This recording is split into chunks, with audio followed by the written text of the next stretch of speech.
we have so many people in crisis. My bigger question is, how many of the people who are going through severe mental health issues and have family with disabilities and kids with disabilities who they're caring for, how many will have people around them to advocate for them and then push the throttle very hard to achieve a bare minimum outcome, which should have been natural as part of the process. It should not be, which is an obvious thing to happen.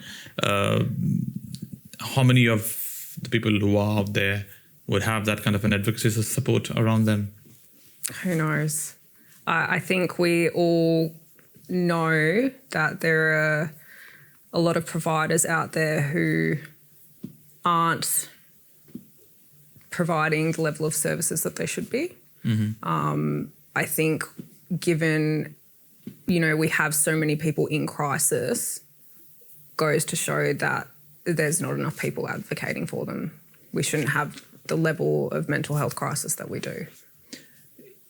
Can you also talk about, there's so many agencies involved in the same person's life. Yes.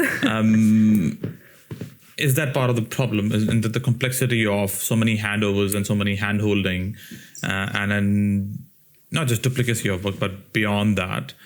Because one person's story, not just the old problem is telling your story multiple times, but the handing over of one case to the other person, and then people are responsible for a part of their life, not the whole.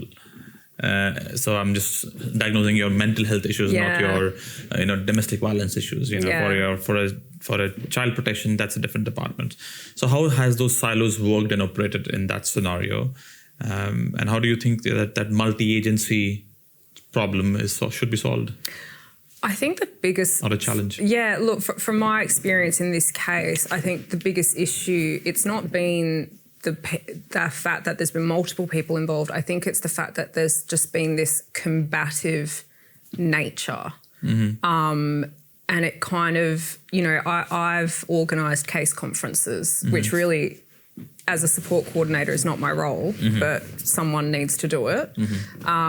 So I've organised multiple case conferences that involved all these different agencies, and we, through these case conferences have been able to delegate, tasks and things, which is very helpful. But again, unless you have someone proactive organising things like this so that all these agencies can come together, things will fall off. But in this case, it's been every time I've been trying to be proactive and engage and collaborate, I'm just being stonewalled and people aren't doing their job, and I'm having to constantly follow up on things that aren't my role. And I think then in cases like this, it's almost like you need some sort of independent overarching case manager who does oversee then everyone, because I'm working on billable time, so I can't do that.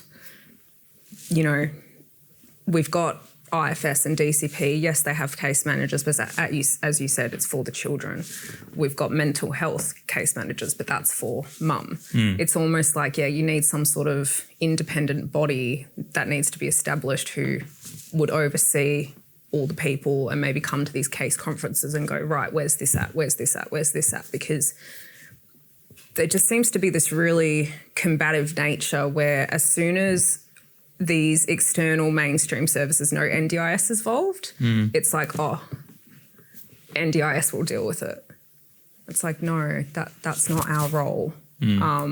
It's not my role to be providing parenting support.